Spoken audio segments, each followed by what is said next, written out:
నమస్కారం. మనం ఈ రెండు మాటలు సంప్రదాయం మరియు సనాతనం తరచుగా వింటూ ఉంటాం కదా. అసలు వీటికి మధ్య ఉన్న తేడా ఏంటి? ఒకటి మన జీవన విధానం అంటారు, ఇంకొకటేమో జీవన సత్యం అంటారు. సో ఈరోజు మనం ఈ రెండు అద్భుతమైన భారతీయ భావనల మధ్య ఉన్న ఆ సంబంధం ఏంటో కొంచెం లోతుగా స్పష్టంగా తెలుసుకుందాం. సరేనా? పదండి. ఈ ఒక్క వాక్యం చూడండి, మన ఈ చర్చకి అంతటికీ ఇదే పునాది అన్నమాట. ఒకటేమో మనం ఈ సొసైటీలో ఎలా మెలగాలో చెప్తుంది, అదే సాంప్రదాయం. మరి రెండోది ఆ సొసైటీకి అతీతంగా దాన్ని దాటి ఎలా నిలబడాలో చూపిస్తుంది, అదే సనాతనం. ఈ చిన్న తేడాను మనం పట్టుకోగలిగితే ముందుకు వెళ్లడం చాలా తేలిక. సరే, ముందుగా సంప్రదాయం గురించి మాట్లాడుకుందాం. అసలు ఏంటిది? ఇది మన చుట్టూ ఉన్న ప్రపంచంలో, అంటే మన సమాజంలో మనం ఎలా బ్రతకాలి అని చెప్పే ఒక ఫ్రేమ్వర్క్ లాంటిది. ఇంకా సింపుల్గా చెప్పాలంటే సంప్రదాయం అంటే ఏంటంటే, ఒక కమ్యూనిటీలో అంటే ఒక సమాజంలో మనుషులందరూ కలిసిమెలిసి ఉండటానికి సహాయపడే ఆచారాలు, కట్టుబాట్లు, పద్ధతులు. ఇదొక సోషల్ హార్మోనీని క్రియేట్ చేస్తుంది, మన జీవితానికి ఒక స్ట్రక్చర్ ఇస్తుందన్నమాట. ఇక్కడ చూస్తే మనకు ఇంకా క్లియర్గా అర్థమవుతుంది. చూడండి, మనం చేసుకునే పండుగలు, మనం పాటించే రకరకాల ఆచారాలు, మన ఇంట్లో పెద్దవాళ్లకిచ్చే గౌరవం, ఇవన్నీ సంప్రదాయంలో భాగమే కదా. ఇవన్నీ మనల్ని ఒకరితో ఒకరిని ఒక సమాజంగా కలిపి ఉంచుతాయి. సో మొత్తం మీద ఒక్క మాటలో చెప్పాలంటే, సంప్రదాయం అనేది మన బయటి జీవితానికి ఒక గైడ్. ఈ ప్రపంచంతో మనం ఎలా కలిసి నడవాలి అనేది ఇది మనకు నేర్పిస్తుంది.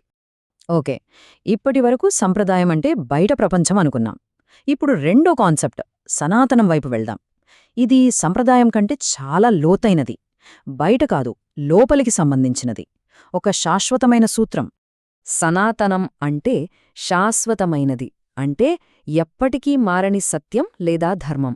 ఇది మన సమాజం మారినంత మాత్రాన మారదు, కాలం గడిచినంత మాత్రాన పాతబడిపోదు, అన్నిటికీ అతీతంగా నిలబడేది. మనం దీని లోతుల్లోకి వెళ్తే మనకు కనిపించేవి ఏంటంటే, శాశ్వత సత్యం, ఎప్పటికీ మారని ధర్మం, మన చైతన్యం, ఇంకా మన ఆత్మతో మనకుండే కనెక్షన్. అంటే ఇది సంప్రదాయంలాగా బయటి ప్రపంచం గురించి కాదు, ఇది పూర్తిగా మన అంతరంగ ప్రయాణం గురించన్నమాట. అదే ఇందాక మనం అనుకున్నట్టు సంప్రదాయం బయటి జీవితానికి ఒక రూల్ బుక్ లాంటిదైతే, సనాతనం మన లోపలి ప్రపంచానికి, మన ఆధ్యాత్మిక సత్యానికి ఒక దారి చూపిస్తుంది. అందుకే దీన్ని లోపలి సత్యం అంటున్నాం. అయితే ఇక్కడొక ప్రశ్న వస్తుంది, మరి ఈ రెండూ ఒకదానికొకటి వ్యతిరేకమా? ఒకటి పాటిస్తే ఇంకొకటి వదిలేయాలా? అస్సలు కాదు. నిజానికి అవి ఒకదానికొకటి పూరకాలు. ఒకటి జీవించే విధానం, ది వే, మరొకటి జీవన సత్యం, ద ట్రూత్. ఇప్పుడు వాటి మధ్య ఉన్న ఆ తేడాను, ఆ బంధాన్ని ఒకసారి చూద్దాం. ఈ స్లైడ్ చూస్తే మనకు చాలా క్లియర్గా అర్థమైపోతుంది. ఒక్కసారి గమనించండి, సంప్రదాయం కాలంతో పాటు మారుతూ ఉంటుంది. మన తాతల కాలంలో ఉన్నవి కొన్ని ఇప్పుడు లేవు కదా. కాని సనాతనం ఎప్పటికీ నిలిచి ఉండే సత్యం. సంప్రదాయమేమో ఎలా బ్రతకాలి అని చెప్తుంది, అంటే పండుగలెలా చేసుకోవాలి, పెళ్లిళ్ళెలా చేసుకోవాలి, ఇలా. కాని సనాతనం అసలు ఎందుకు బ్రతకాలి అనే మూల ప్రశ్నకు సమాధానం వెతుకుతుంది.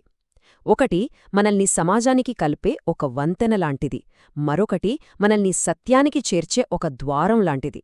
చివరిగా సంప్రదాయం మనల్ని ఇతరులతో కనెక్ట్ చేస్తే, సనాతనం మనల్ని మనతోనే కనెక్ట్ చేస్తుంది. ఎంత అద్భుతంగా ఉందో కదా. ఆహా, ఈ వాక్యం ఎంత పవర్ఫుల్గా ఉందో కదా. ఒకటి నేర్పేది ఎలా జీవించాలో, మరొకటి చూపేది ఎందుకు జీవించాలో. జీవన విధానానికి, జీవన పరమార్థానికి మధ్య ఉన్న తేడా ఇంతే. ఇది కూడా చూడండి, సమాజంతో మనకున్న బంధం సంప్రదాయం, అదే మన ఆత్మకు స్వేచ్ఛనిచ్చేది సనాతనం. అంటే ఒకటి మనకు సమాజంలో ఒక గుర్తింపుని, ఒక బంధాన్ని ఇస్తుంది, మరొకటి ఆ బంధాలకు అతీతంగా ఆత్మస్వేచ్ఛను అందిస్తుంది. నిజానికి మనకు రెండూ అవసరమే.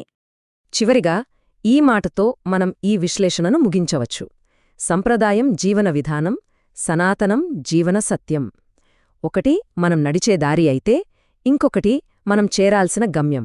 ఈ రెండింటినీ బ్యాలెన్స్ చేసుకున్నప్పుడే అది సంపూర్ణ జీవితమవుతుంది.